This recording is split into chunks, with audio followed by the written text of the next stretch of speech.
Welcome to the tribe. Today our guest is Anna Jovanovic. She is the program manager at the Novak Djokovic Foundation. Anna is the creator, leader, and moderator of the Path of a Champion program, aimed at supporting future athletes' parents. She's a former tennis player, number 250 WTA, Fed Cup player, and a lifelong learner. She studied media, communications, public relations, and her newly discovered devotion to sports psychology. Anna, it's a pleasure having you today. Welcome to the tribe. Thank you so much. It's a pleasure being here and looking forward to our conversation. Well, the story behind today's guest is that last year I was searching for an organization to support related to youth sports, and it was pretty tough because I didn't want to be related to politics or to sports federations. And I reached the Novak Djokovic Foundation, and I started surfing the web and all the things that they perform for kids. And there was a statement, and it says, all your donations goes directly to kids. And I bought it, and I was all in. And after I discovered the Path of a Champion program, and you are the creator. And my first question, Anna, is why you do what you want, and why you're part of the Novak Djokovic Foundation?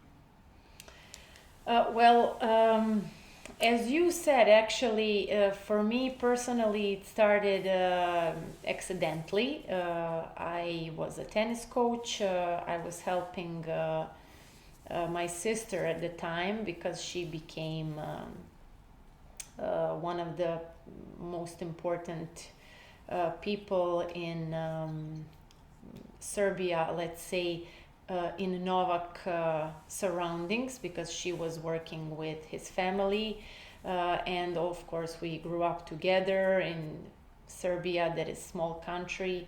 Our families knew each other. The pets were kind of together. And it was actually just without any plan. I just between two players, let's say, helped out my sister with more responsibilities and job that she had, kind of like an assistant.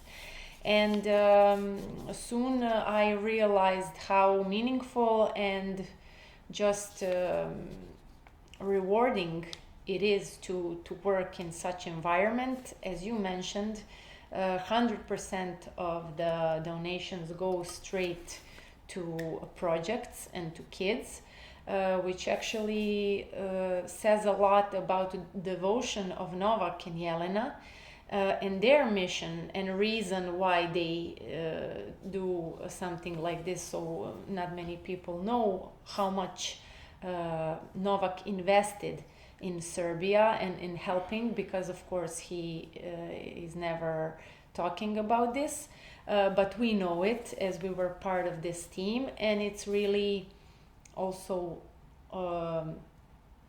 kind of amazing opportunity to represent him in such times. It's actually a privilege. But let's say that my why was just helping and contributing in a way from my experience, which is of course sport and the path that I had. Yeah, you mentioned two key words, meaning and a rewarding activity, and being the face of representing Novak Djokovic, and that's a big thing. And what was the genesis of the idea of Path of a Champion program, and how you approach both Novak and Jelena with the idea? At first, I didn't really know what foundation is actually doing. What is the mission and vision? I didn't know anything about the early childhood education, about parenting, since I'm not the parent yet. So for me, it was new. And after a while, I realized that since the main thing and with learning how parenting is important and what effect has on our lives, each individual, you cannot help but recognize yourself, your story. So I actually, as a coach, had different experiences and kind of recognized the, let's say, this space between the system, because no one is really covering this part, which is really meaningful and important, and that's the parents. So after a while, I had the chance to just tell about this idea to Jelena, and she was actually the one who recognized the potential of it, and she said, she gave me full support. She said, this is amazing, you should present this to Novak. I think he would love this. And then when I presented the idea to Novak, as we expected, he was really passionate about it, since his personal story, of course, is especially unique, with his parents that were really involved and really dedicated to his career and to his childhood. Not only parents, but both brothers as well, so the whole family. So he recognized it, and he really was happy to start. And still, when we see each other, no matter how busy he is, and he's always busy, he's really excited to participate in any way he can, to support it through social media, through appearing in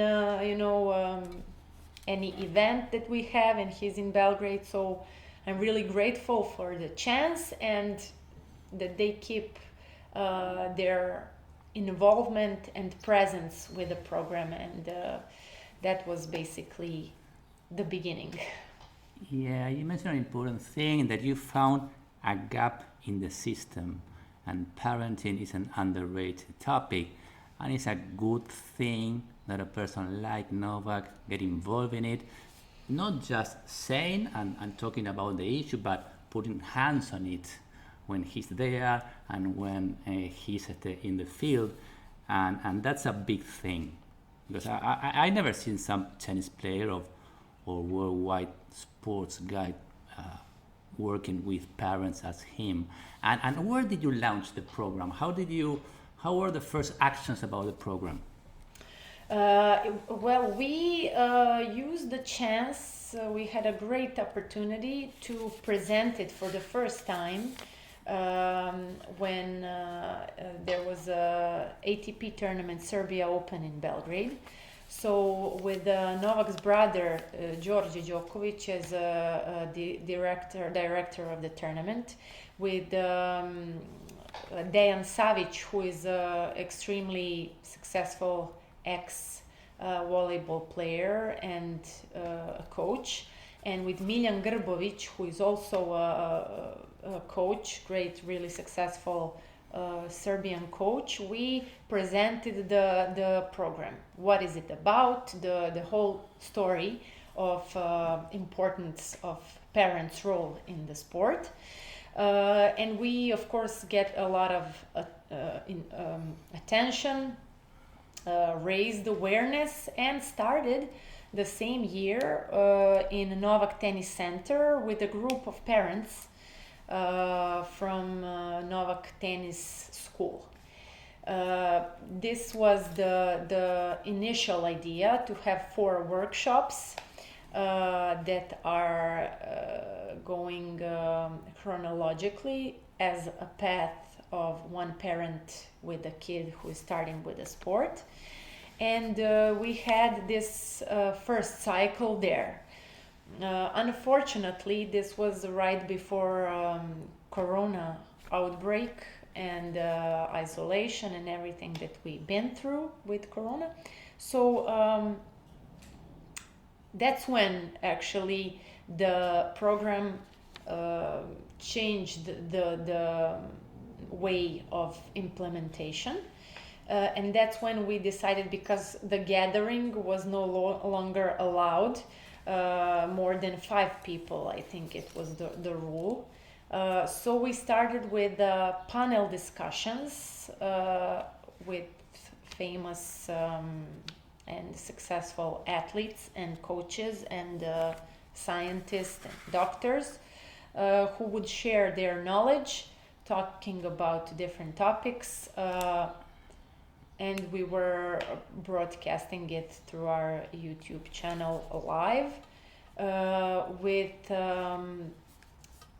also online audience that could ask the questions. We would have parents that were giving us questions online. We would answer it and so on. So this way kind of still showed the best results because I think, especially in our country, probably since we been through so much, so many crises and wars and different things, as a nation, I think sport and athletes are like superheroes, and no matter what we talk about, what side they take, and the things that they are talking about are kind of getting the most attention. So that's how I was thinking, that maybe by making it public, and since we couldn't do the workshops anymore, by making the public education opened and available, we started with just raising awareness of importance of parents' role. And then year by year, we follow the results and we adjust the program accordingly depending on our results. So that's actually how we do it. Still, we have panel discussions, but we have many more ways we do the program on site, on the children's competitions. We go there, make smaller workshops. So we are trying different ways because we realize that it's a little bit challenging to work directly with parents. But we have the support, we have the all the tools, and most importantly, we have love and interest in this improvement, and it's kind of a mission, life mission. It became. Yeah, you mentioned about raising the awareness, and parents think that the kids have to change. And in fact, they have to change. And you launched Yes. it, and then COVID-19 arrived, and you have to adapt, as every tennis player adapt all the time. And you are Yes. adjusting it, the fine tuning, going to tournaments, and getting some sensations there. And you have a statement that is very good to share. Is every child is already a champion, and parents perhaps don't think they are a champion if they don't win nothing yet. How do you change their mindset? How do you think that is a good way to change their mindset? Well, what we seen so far, and with some results from the research, many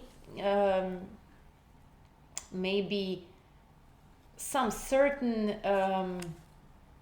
picture or ambitions that parents have many times come from not having enough knowledge, and not seeing the brighter, wider actually picture of possibilities, of difficulties, of not every person is really able to plan.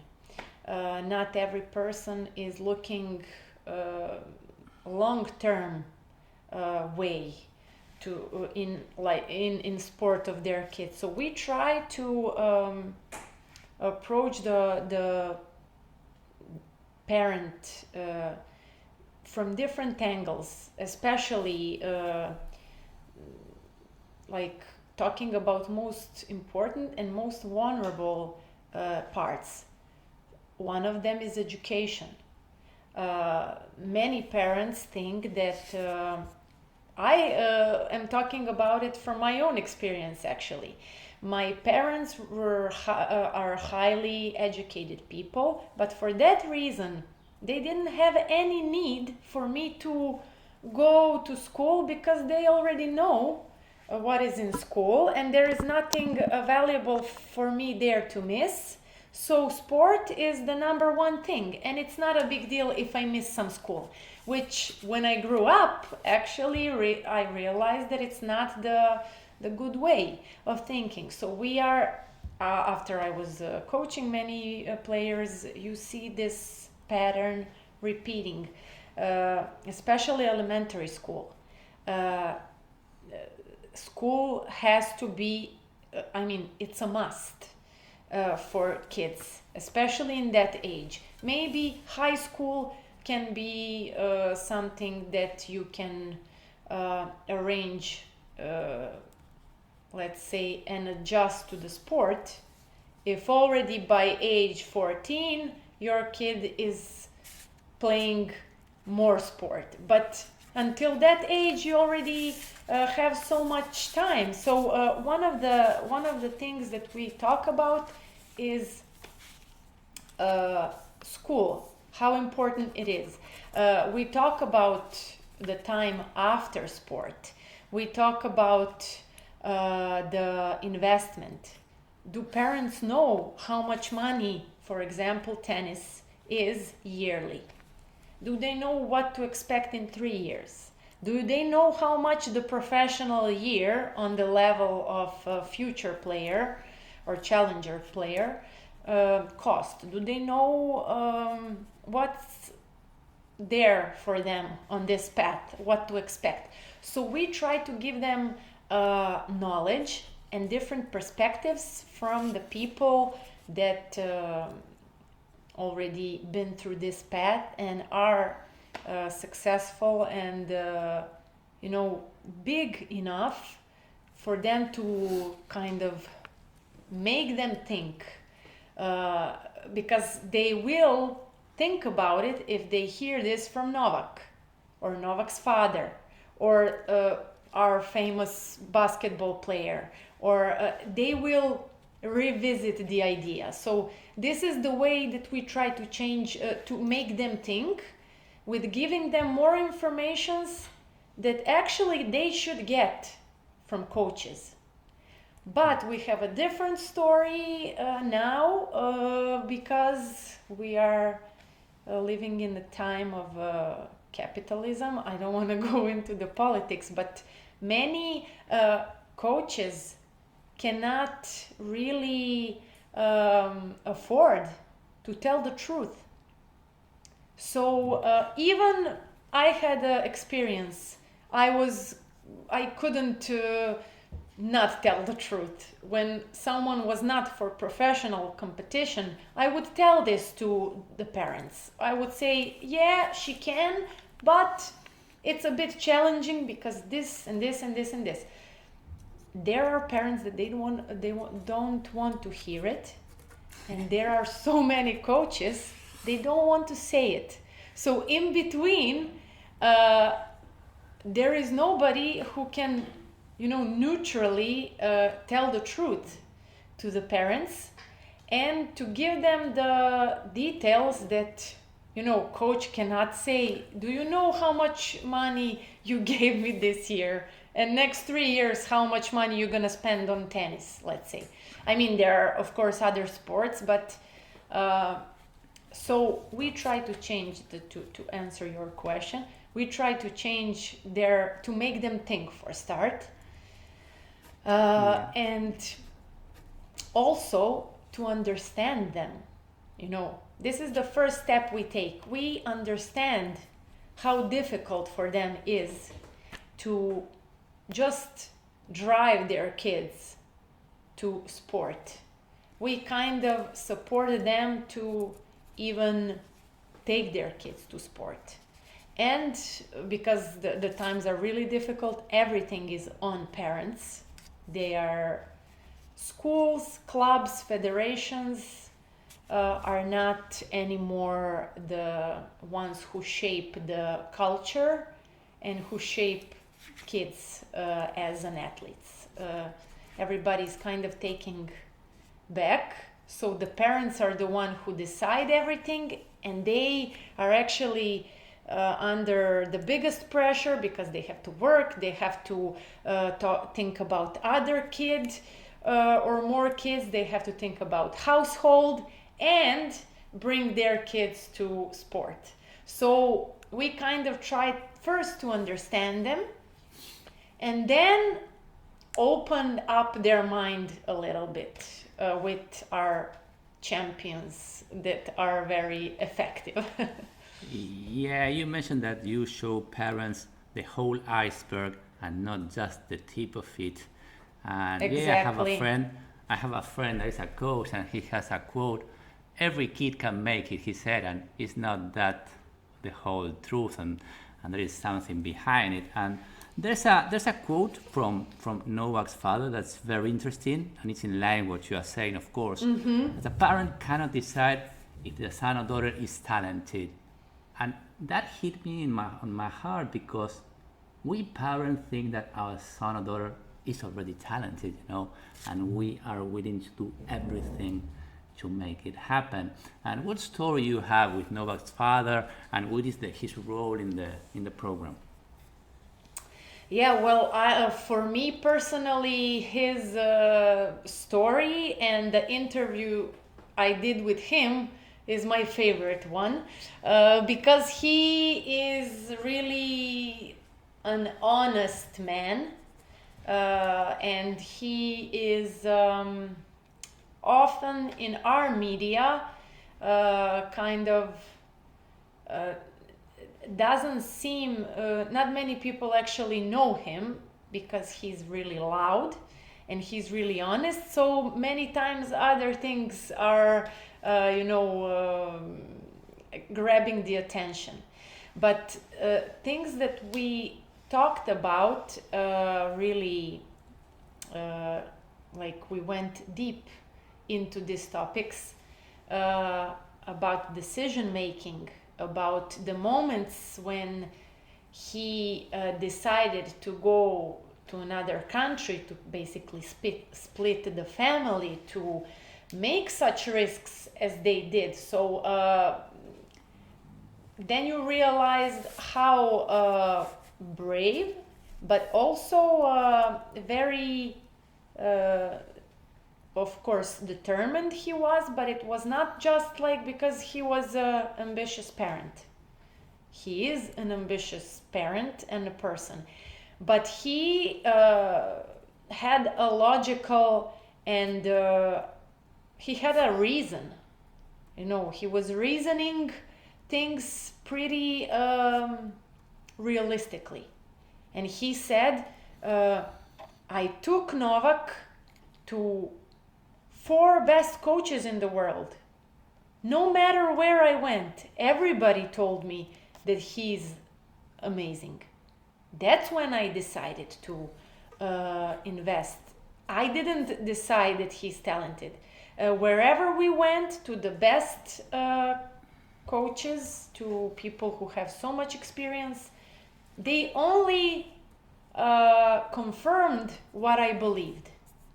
But me personally, I think that his belief is a secret ingredient in Novak's mindset today, because that belief, when it comes from parent, which has the biggest effect on kids, of course, our parents, I think he basically put inside his head that there is no other way than top. Not top 10, but number 1. This is what Novak also said in, I don't know if it was public, but at one point he said, yeah, Dad, it would be great, if I could be top 20, that's amazing. And his father said, "No, top 20, what are you talking about? You either gonna be number one, don't you ever mention this, top 20, what top 20? Maybe at some points in past, it would be crazy to hear something like this. But now, when you see what he's achieving, it's not an accident. It's idea and the mindset that he put in his head from a small age, that he belongs there. And I can tell you also my experience.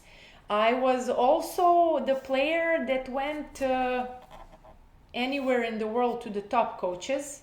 Everybody also said the same thing about me, that I'm gonna be top. But my parents were never ambitious. I was always playing tennis that I feel happy and that I'm satisfied. And when there was a crisis, there was no stamina, and there was no dedication that I'm going to endure whatever to get on top, or my family. No, every time it was, okay, if you don't feel good, if you feel sad, come back home, don't go to the next tournament. It's okay, you will go to the one after. And I always felt like, okay, I can play in the top level. I beat some amazing players, but top 10 is for somebody else. And then I have two girls that I grew up with that are both became number one, Ana Ivanovic and Jelena Jankovic. So I saw the different approaches with growing up with not only Novak, but also Jelena's parents, Ana Ivanovic parents, and my parents. And then also after, when I was coaching some young kids, I can just see the difference, the effect that parents have on kids. It's amazing.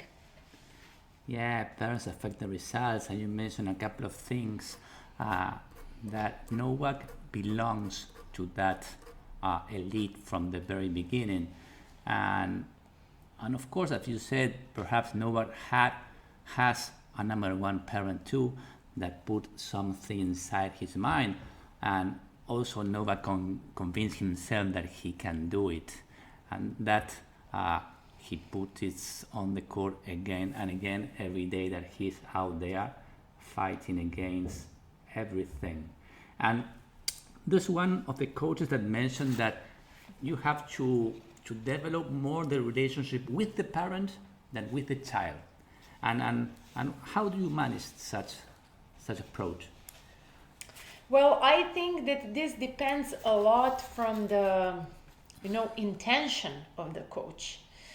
It starts with that. Me personally, I had it was that kind of time. We grew up at the time where coaches were still respected, and they were honest. Our parents respected coaches, and coaches had the integrity to tell the truth, because not everything was about the money. Not everything was about to having more lessons, success. It was I think that was the time that some values were more important than maybe results. So what we try to do now with federations is actually not only talk to parents, but we are inviting more and more coaches, because they need to understand the responsibility of their role, because they should know better than parents. They should understand that communication with parents is part of their job, and maybe most important part. It's easy to deal with kids. and the kid will basically do whatever you tell them to do. But with parents, you have to have an agreement, you have to set the goals, and you have to kind of correct them also on that way, because as a coach, you know better, and you have to develop the relationship of trust and communication. I know, unfortunately, many tennis players who became really easy coaches, as I was also, and I remember my behavior in the first year, because I wasn't the coach still. In my mind, I was still a player. I was more important to myself than the player that I'm coaching and the parents. Afterwards, I realized it's not about me, it's about them. I have to take time after practice to talk with parents, to approach to them with respect, with honesty, and to build the trust, because that's the only way that I can work my I can do my work on the court, and that we can actually make something together. Otherwise, it's not gonna work. So I think that is the way. It's more responsibility of a coach, and I think we have to make an environment to educate coaches actually better, to just take more part in communicating with parents, because they are not only money givers, they are also investing something that is most important, and that's life, emotions, time. It's their family, it's their child. Not everybody is reasonable, of course. There are many examples of parents that you cannot find the same communication, but your responsibility is to try and to build the relationship. So it always takes two. You mentioned something interesting, that when you start coaching, you didn't embody the role. You were as a coach, but you didn't think as a coach, and that's a good thing to share. Not to come up short, but you understood that you weren't a coach, or you weren't acting as a coach, and you Yes. could overcome that. And let's talk about Jelena, because you are surrounded by big people, and they are high achievers. What are the takeaways of working hand to hand besides Jelena? Yeah, for me it was actually a discovery, especially there was this time that we went together to Dubai Expo, this big event where every country has their own presentation and kind of like a village. And we get to present the foundation in the Serbian village, representing our country basically among all the others. And it's fascinating event. So we went all together, and I didn't know her very well, like personally, and I always kind of had my picture of she's this, soft side of their family. She has a really nice way of communicating, really, like feminine, very soft and nice and peaceful and calm. And then we get to present, she also had the presentation of a Support Not Perfection program. And I was supposed to present the program, The Path of a Champion. And of course, for me, it was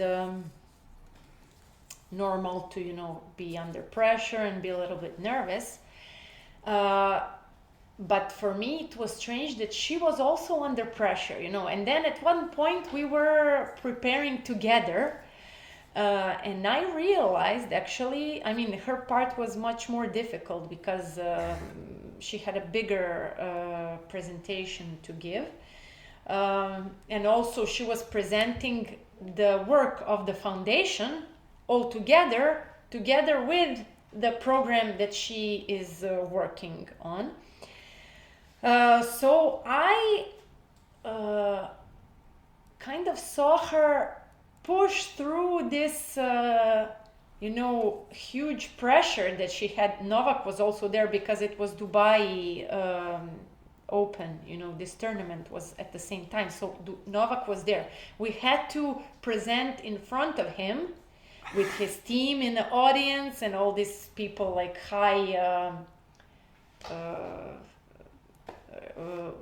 these people that were really like all the, I don't know, company CEOs and ambassadors and representatives, high representatives. And I just witnessed there how nervous she was, which I thought that she never gets nervous because this is already, she's all the time in the media and talking like this. And then I saw how she, pushed through this. She was like just reading, practicing, rehearsing, and she was like, let's go, we can do this. And then I realized, she's also a champion. She is also kind of a fighter because she wouldn't be able to live with someone like this and be have a family with this kind of person if she wasn't kind of similar in this way. So this was a big revelation for me because I at that point I didn't really know what to expect. I have a completely different picture, and I was really excited and surprised to discover that she's also a champion because it really takes that mindset to be part of that amazing story, with all ups and downs and challenges and everything. So that time especially definitely affected me and motivated me kind of to understand better her role, and also that a woman can be both. You can be nice and feminine, and you can at the same time be a fighter if it's necessary. Yeah, the great thing that you share that you saw her vulnerable. Exactly, that's You the saw her right word. vulnerable, and Yeah. then she handled the pressure and she took action. And I highly respect her because she's on the side of Novak, and many things are inside that head in the crowd, So, and she maintains such posture, and that's a self-development asset that she has to maintain such peace when things are going really hard. And it's a great that you are working with her. And for sure you have another interest besides tennis and besides the foundation. You have perhaps any hobbies that you pursue? Well, yes. I always loved the kind of things that are completely opposite to sport. I mean, opposite, but art world that is like more creativity and more of a, let's say, imagination and spirituality. So I really like theater. One of the reasons I love Belgrade is that it's we have an amazing theater. We have an amazing actors. Also, the lately past couple of years, also movie industry rised really high. There are many movies and TV shows that are produced, and I really love this part. We have amazing, individuals and really, really talented people, and they're like, diamonds in mud, or I don't know. We have really some amazing people that all the struggles and situations that we as a country went through, it kind of shaped really unique people. and I really love our actors, directors, plays, and that's like one of the most favorite things for me to do in Belgrade after work. Yeah, you mentioned that you have talented people, but I think that they know how to polish their talent and it's through hard work. And everyone is talented at something, but you have to work on your talent and you sure do it. Um, Before our last question, what are the social media links of the foundation or yourself that we will share on the episode notes? Mm-hmm. Well, we have our social media channels on Instagram. We have also as well on the Facebook, I think, LinkedIn as well. One of the plans that we have is to actually make a special channels for the programs separately, because we have so much content. We have now, last year was the busiest year for us. This year is gonna be busier than the last one. So we have so many things we can share. Not many people even know what projects we do and all the actions we are in.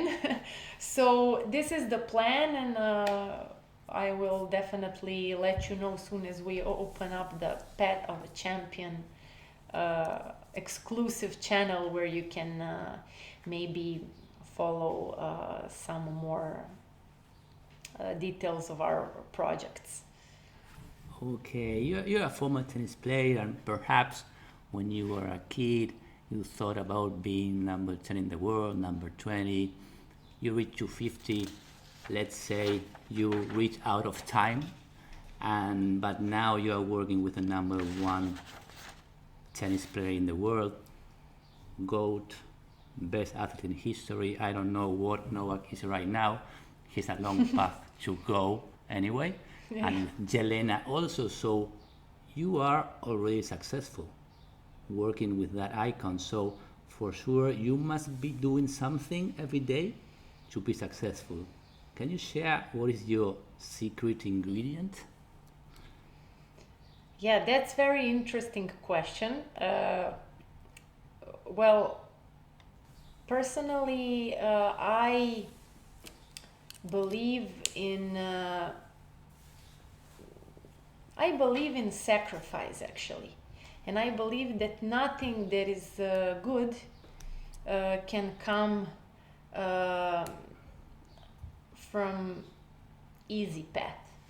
Also, to be able to sacrifice, let's say sacrifice, and to struggle, it has to have a meaning for you and love. So I think it would be the most important thing to find something that you really love, and then hard work and dedication is something that for you it's normal path and it's just a part of the process. And then every day you put in the work, every day you put in your time, your attention, your effort, there must be a result and you will become successful for sure. But it's difficult to invest the time and care and intention when it's not something you really love.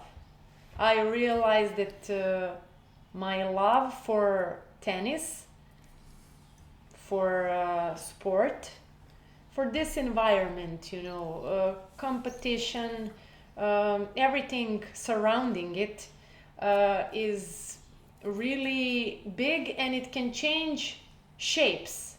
Maybe I was a player, then I was a coach. Now I'm working also as a part of a sports community. Tomorrow maybe I will be coach again, who knows? But it's always love for this sport. And also I realize this because many people who are really made amazing careers and changed the history of sport, share this. This is a secret ingredient, is actually love. You have to love what you do, and then everything is possible. But Yeah, you have to put in effort. yeah, you mentioned that you shift roles, but the core maintains the same. And yeah, there's meaning, there's love, and that's an important ingredient that is attention because today we lost our attention. And Novak has a Yes. saying that you can be focused all the time, but you have to know when you get out of track and come back. And he's the Yes. champion coming back, and that's a great takeaway that I have from him. And thanks, Anna, for the conversation, for sharing all your knowledge and all your co-workers' knowledge and your passion about the things you do and the way that you do it.